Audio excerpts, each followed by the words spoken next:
Anaweza kaenda kusema mwakani utapata mtoto, alafu anaondoka anaenda kuomba kwamba Mungu umpe mtoto yule mtu niliyemwambia atapata mtoto, umpe mtoto yule mtu niliyemwambia apate mtoto. Kuna tofauti na yule ambaye anakuja anaomba kwamba anakuombea upate mtoto. Unaenda pamoja kabisa? Kwa Nabii Elia alikuwa na tabia kwanza kutabiri. Anatamka vitakavyokuja wakati ambapo havipo, alafu anaenda kuviombea viwepo. Kwa hiyo ni jambo la msingi sana kutamka neno. Mfano,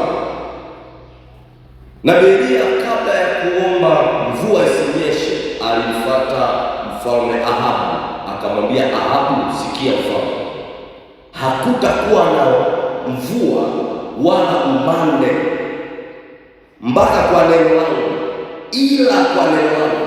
Alipomaliza akaenda kuomba mvua isinyeshe, mvua isinyeshe, mvua isinyeshe, na mvua haikunyesha miaka 3.5, maanake miaka 3 na miezi 6.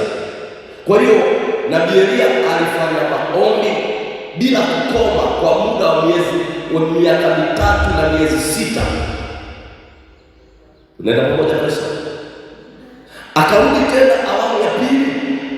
Kumbuka ni kitabu cha Wafalme wa kwanza mlango wa 18. Nabii Elia akarudi tena mara ya pili, akamwambia Ahabu, kuna sauti ya mvua tele, mvua itanyesha.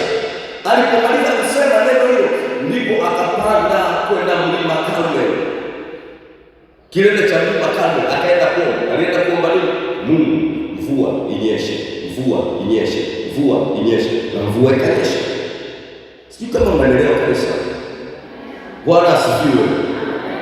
Kwa hiyo unaweza ukajitamkia. Unajua nimesema uzima na mauti vimo katika uweza wa ulimi. Mungu, mfano Isaya 57 mstari wa 19. Isaya 57 mstari wa 19 anasema hivi, mimi nayaumba matunda ya midomo, amani kwake aliye mbali na kwake aliye karibu, nami nitamponya, asema Bwana. Ile Isaya 57:19. Kwa hiyo Mungu anayaumba matunda ya midomo. Kile ambacho sisi tunakitamka, Mungu anasababisha kiwepo. Nimesema Isaya 57:19. Ikiwa sio hapo unaweza kuona za mchungaji, sio andiko hili, maana sijaliandika, nilitoa kichwani kwa haraka ili kuunganisha ile kweli. Isaya 57:19. Mimi niombaye matunda ya mdomo, amani kwake aliye mbali na aliye karibu, nami nitamponya, asema Bwana. Sasa nyingine kwenye Biblia anasema, mimi nimesema mambo ambayo nimemfanyizia mfalme, ulimi wangu ni kalamu ya mwandishi mstadi. Ulimi wangu ni kalamu ya mwandishi mstadi. Kwa hiyo ulimi wako katika ulimwengu wa roho ni kalamu. Unapotamka unaandika katika ulimwengu wa roho. Unachokitamka kinaandikika katika ulimwengu wa roho. Unachokitamka kinakuwa. Ndio maana nikasema ni muhimu sana kusema neno, alafu unaenda kuliombea. Ni kama vile ambapo kuku anapotaga yai, haimaanishi kuna kifaranga. Anataga leo, ataliatamia yai, nadhani inaenda siku 21 kama sijakosea. Atalilalia hilo yai mpaka siku zitimie, ndipo kifaranga kinatokea. Ukiliona yai leo, unaweza kusema hamna kifaranga ndani, na mkibishana sasa hiyo ukavunja, hamna kifaranga. Lakini akiatamia baada ya siku kama 21 kitatokea kifaranga. Na wanadamu sasa hivi wameendelea kidogo, sio lazima kuku analie. Wataweka kwenye mashine, wataangalia saizi gani ya joto, wataweka mpaka kifaranga kitokea. Kwa hiyo jifunze kusema neno leo. Wakivunja hilo neno leo, ndani hawataona, lakini wakupe muda. Bwana asifiwe. Anza kusema neno, anza kutabiri. Sema kwanza neno, tabiri, alafu rudi kaliombea. Na ndio maana ni muhimu sana kusikiliza madhabahu inasema nini kwa wakati gani, alafu unarudi kuombea ulichokisikia kutoka madhabahu. Ni muhimu sana. Watu wengi huwa wanafikiria kikisema tu kinakuwa. Sio kila kinachosemwa kinakuwa hivyo. Kingine kinasemwa leo kinahitaji atokee nabii mke kama Hana akiombea mpaka Yesu azaliwe. Gabriel malaika alisema, bikira utachukua mimba, uzaa mtoto, utamwita jina lake Yesu. Kaondoka. Lakini Hana aliangaliwa na Mungu kuombea neno mpaka lizaliwe. Akaenda akamtafuta na mzee mmoja ambaye amekaa hekaluni siku zote, ameombwa na Roho Mtakatifu kwamba hautakufa mpaka utakapomwona huyo Kristo Bwana. Yule mzee naye akawa anaomba usiku na mchana, anapoletea mtoto anaweka mikononi, anasema, sasa Bwana waruhusu mtumishi wako kwa amani kama ulivyosema. Kwa hiyo sema neno. Nabii Elia alifunga mvua miaka 3 na miezi 6 kwa neno, alafu ndipo akaenda kuomba. Unaenda pamoja kabisa. Mara ya pili, ili mvua inyeshe lazima aseme neno. Kwa hiyo kama nabii alisema neno wakaliombea ikawa, ndivyo watu walivyo. Wanaweza kama wamekaa mahali wanasema neno juu yako, alafu mapepo yanafuatilia iwe kama walivyosema. Na ndio maana ni muhimu sana kuwa na maombi ya kufuta kila maneno ambayo watu wamekutamkia, wamekunenea, ili isiwe walivyosema wao. Ngoja nikwambie, unafikiri kwa nini mtunga Zaburi kuna mahali alisema sitakufa bali nitaishi, nami nitayasimulia matendo ya Bwana? Mtu mwingine akasema hawa wanataja magari, hawa wanataja farasi, mimi nalitaja jina la Bwana. Daudi anataka kwenda kumpiga Goliathi.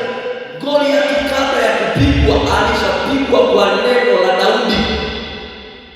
Alimwambia mapema kabisa, wewe Goliathi, ninakupiga leo na kichwa chako naomba ndege wa angani. Na akamwambia Goliathi, mimi ninakuja Daudi, unaniona ninakombeo, nina mawe, ninakujia na jina la Bwana wa majeshi ya Israeli ambaye wewe umewatukana. Automatically aliposema nakujia kwa jina la Bwana wa majeshi, Bwana wa majeshi jina lake likaenda pale. Na ndio maana physical mtu kama Daudi hawezi kumuua Goliathi, ila jina la Bwana wa majeshi aliyoenda nalo ndilo linaweza kumuua Goliathi. Kwa sometimes unaweza ukaenda ofisini ukasema, leo ofisini ninaingia na utukufu wa Mungu, ninaingia na wingu la Mungu, ninaingia na moto. Unaposema inakuwa. Jifunze kutamkia watu. Sikiliza, unaweza usipate kanisa kubwa la kuwatamkia. Tamkia hata mume wako, tamkia hata mke wako, tamkia hata watoto wako, tamkia hata biashara zako, tamkia hata mifugo yako. Jaribu kujitabiria tu uko peke yako, fanya mazoezi. Unaingia kwenye banda lako la mifugo, unasema, nyinyi mifugo sikilizeni, mwaka huu sitapata hasara. Unaonekana kama chizi kwenye banda, lakini baadaye hasara inaondoka. Usisubiri mahali pakubwa sana kwa kufanya mazoezi, fanyia mazoezi hata nyumbani. Ukitamka leo ukamwambia mume wako au mke wako, isipokuwa si nyinyi wawili, nani mwingine anasikia? Ukisema ikiwa, atakwambia niseme, mke wangu kwa wewe ni nabii, niseme. Lakini ni kanuni kwenye ulimwengu wao kutamka. Sikiliza, Yesu Kristo kabla ya kufa msalabani siku 3 alimwambia, nitalivunja hekalu, nitalijenga baada ya siku 3. Anawaambia hakuna mtu anaweza kuniondolea uhai wangu, najiondolea mwenyewe na kisha anatoa tena. Mara nyingi alikuwa anatamka, ngoja nikupe pointi moja, nimesikia ndani yangu itakusaidia. Check. Yesu alikuwa anasema hivi, mimi ni mfalme wa Wayahudi, mimi ni mfalme wa Wayahudi, mimi ni mfalme wa Wayahudi, mimi ni mfalme.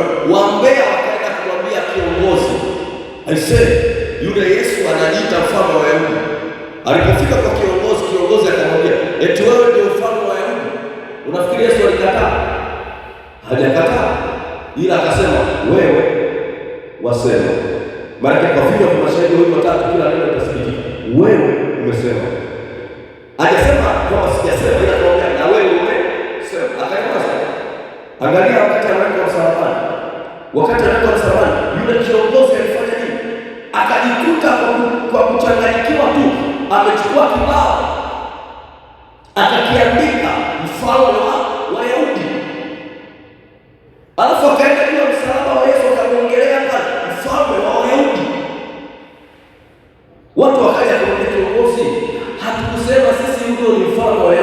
ila yeye alisema ndiye mfalme wa Wayahudi. Kiongozi wao akasema niliyoyaandika nimeandika. Asa Yesu wakati anasulubiwa yuko pale juu ya msalaba, yuko msalabani. Kuna watu wengi wanapita ambao hawamjui, wanakuta msalaba wa kwanza, msalaba wa pili, msalaba wa tatu, msalaba wa katikati wanaona mtu kaandikwa juu mfalme wa Wayahudi. Wanamwangalia sema huyu ni mfalme wa Wayahudi, ni mfalme wa Wayahudi, ni mfalme wa Wayahudi. Cheki unajitamkia maneno gani ambayo watu wakipita mtaani wanakuta nayo? Umetamka kwenye familia yako maneno gani? Umetamka pale kazini maneno gani? Watu wakipita ni yeye asema, yeye asema. Lakini kadiri unavyojisemea hayo maneno, ulimwengu wa roho unadaka hayo maneno, alafu inakuwa kama ulivyosema. Bwana asifiwe. Bwana asifiwe. Mnakumbuka siku ambayo najitambulisha mara ya kwanza nilipofika, nilimwita mtumishi Manase akasogea mbele. Unakumbuka? Akaitwa na mchungaji Salimu akasogea mbele. Unakumbuka mtumishi Manase alijikuta anaongea neno gani? Anasema maadamu anakuja mchungaji Simba hapa, muwe na uhakika kutakuwa na morning glory, kutakuwa na evening glory. Pima toka tuliposema mpaka leo, si morning glory ipo. Na mbele kupesiri morning glory ilianzaje? Wakati tuko hapa na mtumishi yule Pastor Imani, fellowship mara kwanza, fellowship mara pili. Nikiwa niko nyumbani nikampigia simu. Aliuliza swali moja. Hivi kuna morning glory pia? Nikamwambia morning glory inaianzisha hivi karibuni. Wakati nasema inaianzisha hivi karibuni, kuna dada mmoja yuko mjini Asali hapa, Abudu hapa. Siku ambayo tumetoka kuzungumza tunaanza morning glory. Tukaongea kwenye simu. Tumeongea na yule dada kwenye simu, nilikuwa niko na kiongozi wa idara ya vijana na kwa makuu KKT. Alikuwa hapo juu hospitali wiki nzima. Tulikuwa tunaenda kwenye chakula, ndipo yule dada akasema amnipitie na mimi twende kula. Tulikuwa tunaenda nadhani mpaka Msamba. Nikamwambia mkuu wa idara tumfuate. Tukaondoa gari kule tukaja mpaka maeneo ya juu ya shambani. Tukamchukua yule binti. Niko mimi mkuu wa idara ya vijana na kwa makuu KKT.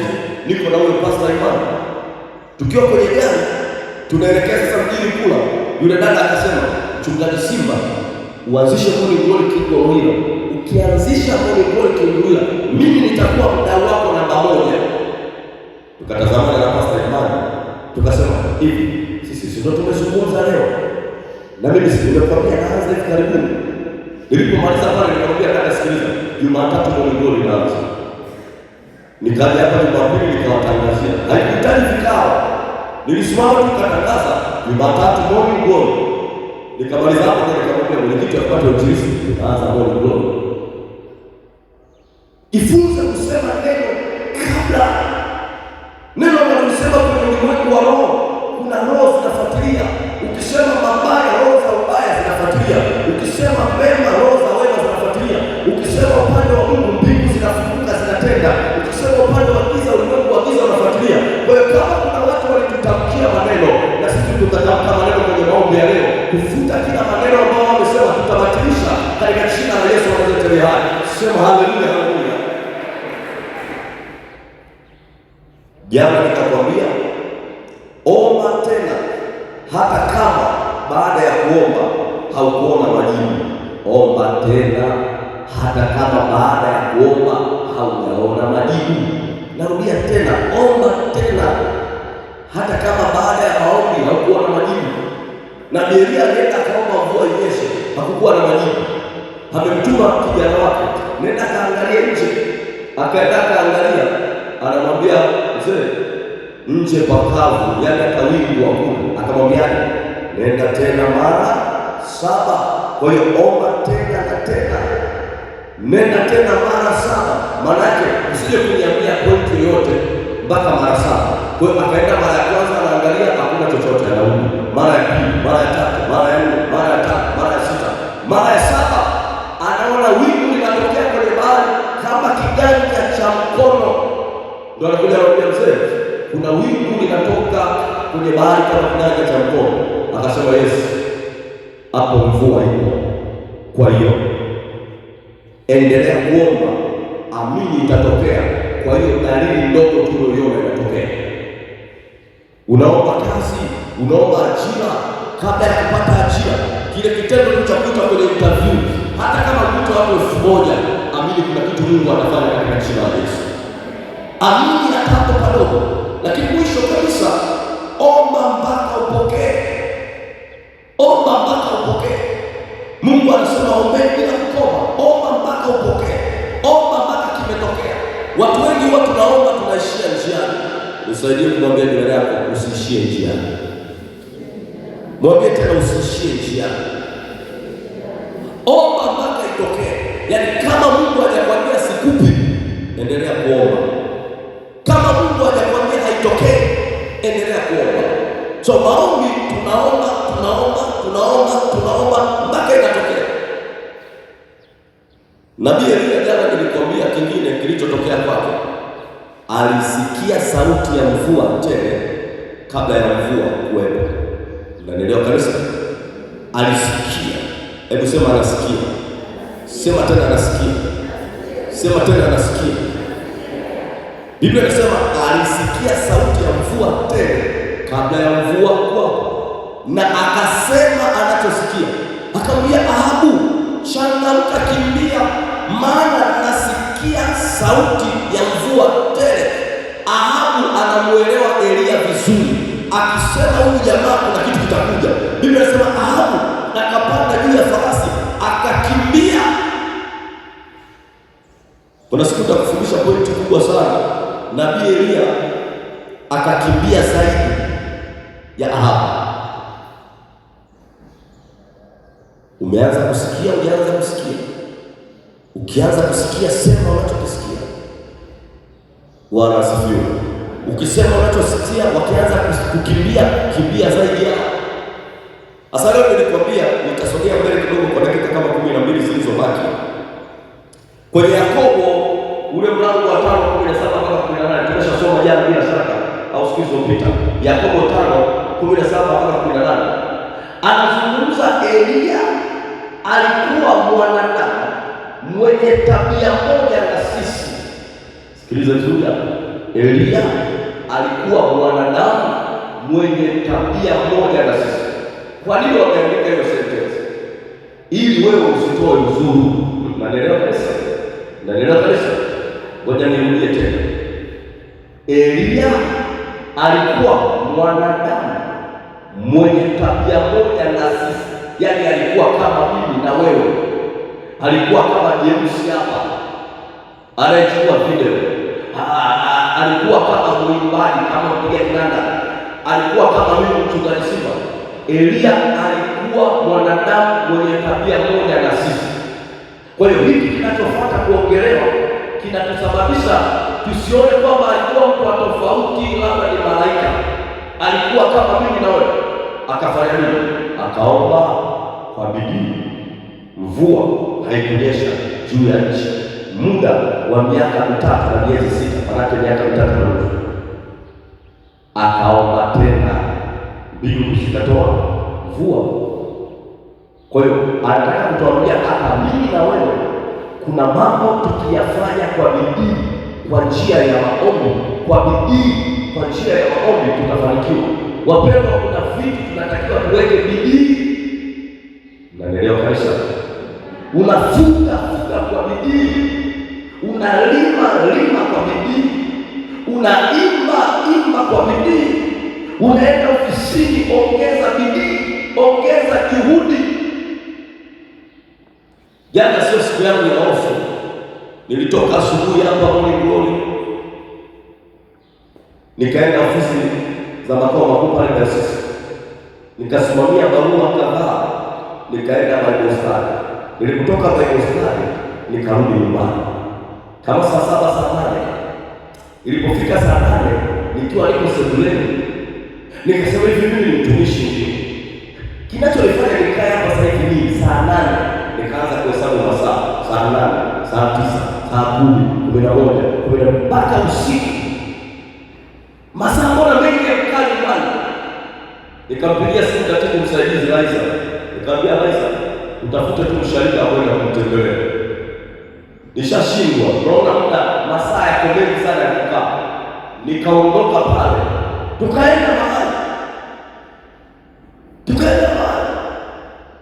Tukaenda kumshukuru mtu mmoja, kuna jambo fulani alilifanya hapa kanisani. Sikiliza, katika kile unachokifanya weka bidii, acha uvivu. Mwili usikudanganye. Mwili ulijaribu kunidanganya ukanitoa mara nyingi kutoka kule na kuja huko, kutoka kule na kuja huko. Mwili ukaanza kuniambia kwanza, ukitoka huko ukienda mpaka Kigoma na uli unatumia kubwa, alafu unajua umechoka wewe. Unatakiwa kupumzika. Ukanisemesha, baadaye nikasema no. Nimeitwa kutumika, siku yangu ya mapumziko ni Jumatatu tu. Na kumbuka hata mwinjilisti alinipigia simu mchana, mchungaji utarudi huko? Kwa kweli nilimjibu sirudi. Ila kiukweli mimi nilirudi tena kutumika na nikarudi nyumbani saa 3 usiku. Ofisini kwako unafanyaje? Kwenye biashara yako unafanyaje? Unajiamulia kufunga biashara saa 9, saa 12, wateja hapo saa 2. Unajiamulia tu. Ngoja nirudishie nikate usingizi kidogo. Una muda gani wa kulala? Kwa faida hii uliyoipata. Weka bidii. Na bila Bwana aliomba kwa bidii. Baba, tunaomba mvua kama Elia. Mungu anawaambia unaomba lakini wewe mvivu.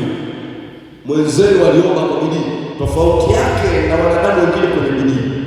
Alikuwa mwanadamu mwenye tabia moja na sisi, aliomba kwa bidii.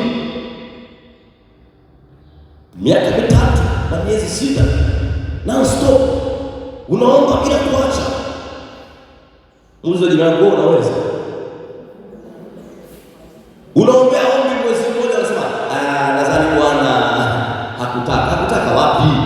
Kuna maombi mengine yako yaombe hata wiki nzima, miezi 7, mwaka mzima, miaka 10. Ndio linakuja kutokea. Bwana asifiwe. Sema anamwachia tu Mungu. Sasa Mungu anasema unaniachia tu Mungu. Yaani kuna vitu vingine ni kwa faida yako na sio faida ya Mungu. Unanielewa kabisa? Kuna vitu vingine kwa faida yako mwenyewe. Hivyo kila chakula Mungu anashiba. Ni kwa ajili ya tumbo lako, angaikia tumbo lako. Ila at least ushibe, ufanye kazi ya Mungu. Anamwachia Mungu. Mungu akatugia na tuambia sawa. Wana malaika anasemaje yule anayeomba anasema atakuachia wewe. Unasema kaniachia nini? Mimi nimesema omba bila kukoma, mkumbusheni.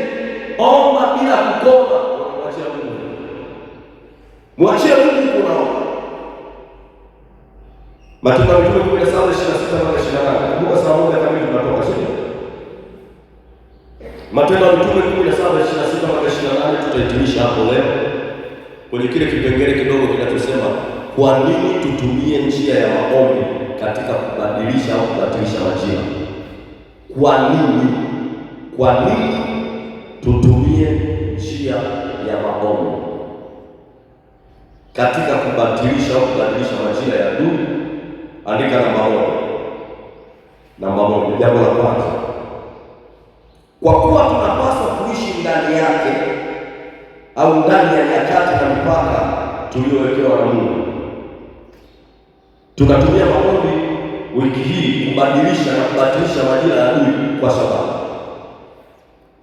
tunapaswa kuishi ndani ya nyakati na mipaka tuliowekewa na Mungu. Kama nitapata hiyo andiko nitakusomea dakika moja tu hapa, alafu kesho tuongea sababu ya pili. Matendo ya Mitume 17 mstari mmoja wa 26 tutaanza nao leo, kesho tutasogea mbele. Nimesema hivi, kwa nini tutumie njia ya maombi kubadilisha majira ya adui? Kwa sababu au kwa kuwa tunapaswa kuishi ndani ya nyakati na mpaka tuliowekewa na Mungu. Angalia mstari wa 26 Matendo ya Mitume 17, anasema naye, yani Mungu, naye alifanya kila taifa la wanadamu kutoka katika mmoja wakae juu ya uso wa nchi yote. Angalia, akiisha kuwawekea nyakati alizoziamuru tangu zamani na mipaka ya makazi yao. Bwana asifiwe. Bwana asifiwe. Kumbe mimi na wewe Mungu ameshatuwekea nyakati na mipaka, na sisi tunapaswa tuishi ndani ya nyakati alizotuwekea Mungu, ndani ya mipaka aliyotuwekea Mungu. Kwa hiyo kama Mungu anatuwekea nyakati na mipaka, kumbuka shetani ibilisi ni wa kukopikopi, na yeye anawawekea watu nyakati na mipaka. Ndio maana ni vizuri kukaa kwenye maombi ili yatusaidie kuishi kwenye nyakati alizotuwekea Mungu na mipaka aliyotuwekea Mungu. Mnaelewa kanisa? Mnaelewa kanisa? Kwa hiyo kama hatuombi, tutajikuta tunapita kwenye nyakati ambazo si za Mungu, ni za ibilisi. Kwa hiyo tunapoomba, tunaomba kuondoa nyakati za adui na mipaka ya adui. Sikiliza, kuna mambo mengine ungekuwa umeshavuka zamani, isipokuwa adui amekuja kukuwekea mipaka kwamba hautavuka hapa, hautavuka hapa, hautavuka hapa, mwisho wake ni hapa, hapa hatavuka, ataishia hapa. Tunapoomba tunatambua mipaka katika ulimwengu wa roho, twende zaidi ya adui alipokusudia. Naomba tusimame kwa dakika kama 3 zilizobaki. Omba